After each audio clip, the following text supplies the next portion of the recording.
భారత అంతరిక్ష పరిశోధన సంస్థ ఇస్రో మరో ప్రయోగానికి సిద్ధమైంది. రేపు జిఎస్ఎల్వి F-16 రాకెట్ ప్రయోగం చేపట్టనుంది. ఈ రాకెట్ ప్రయోగం ద్వారా నిసార్ ఉపగ్రహం నింగిలోకి వెళ్లనుంది. 2393 కేజీల ఈ నిసార్ ఉపగ్రహాన్ని ఇస్రో, నాసా సంయుక్తంగా రూపొందించాయి.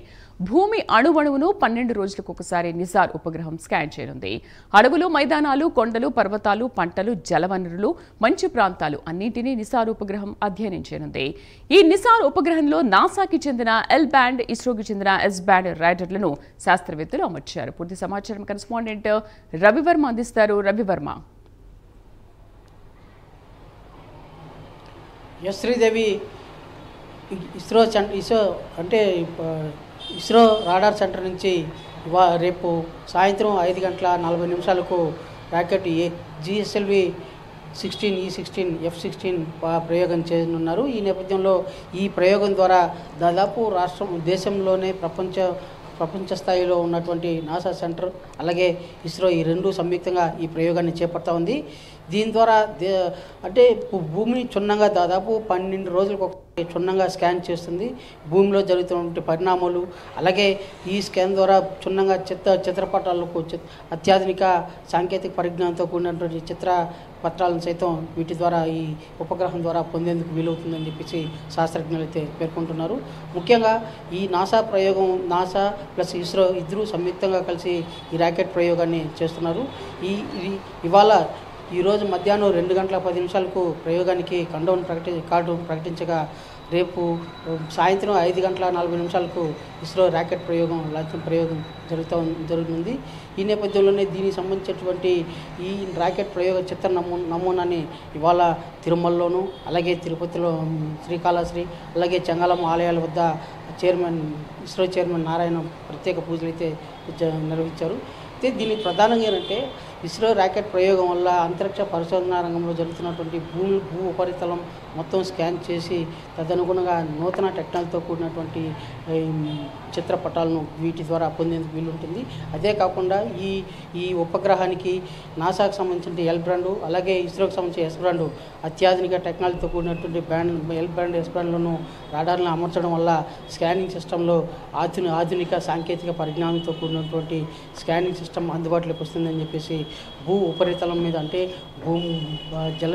భూమిపైనటువంటి కొండలు, గుట్టలు అలాగే అడవులు అలాగే జలపాతాలు, జలాశయాలు అన్నింటిలోనూ అన్ని రకాల వీటిని స్కాన్ చేసేందుకు సులభతరంగా ఉంటుందని చెప్పేసి శాస్త్రజ్ఞులు అయితే అభిప్రాయం వ్యక్తం చేస్తున్నారు.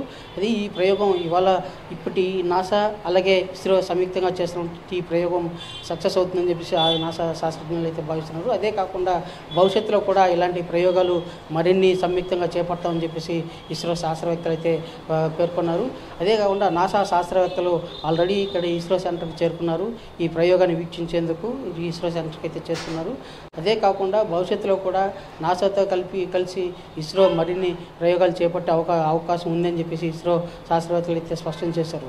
ఇలాంటి ప్రయోగాల వల్ల అదే సాంకేతిక పరిజ్ఞానంతో కూడినటువంటి ప్రయోగాల వల్ల భవిష్యత్తులో అంతరిక్ష పరిశోధన రంగంలో మరింత ఆధునిక టెక్నాలజీని పుణికిపుచ్చుకొని దేశం పురోభివృద్ధి చెందేందుకు అవకాశం ఉంటుందని చెప్పేసి శాస్త్రజ్ఞులు స్పష్టం చేస్తున్నారు.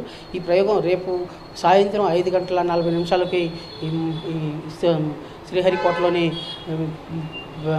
ప్రయోగ ప్లాట్ఫామ్ నెంబర్ 2 నుంచి ఇస్రో లాంఛనంగా ప్రయోగించే అవకాశం ఉంది.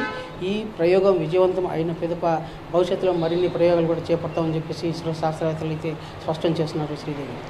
అయితే రవివర్మ, దీనికి సంబంధించి ఎల్ బ్యాండ్ కానీ ఎస్ బ్యాండ్ కానీ రాడార్లను కూడా అమర్చారని చెప్తున్నారు. ఎటువంటి ఏర్పాట్లు చేశారు వాటికి? దీనికి సంబంధించి అదే ఆధునిక సాంకేతిక పరిజ్ఞానంతో కూడినటువంటి ఎల్ బ్యాండ్, ఎస్ బ్యాండ్ రాడార్లను అమర్చారు.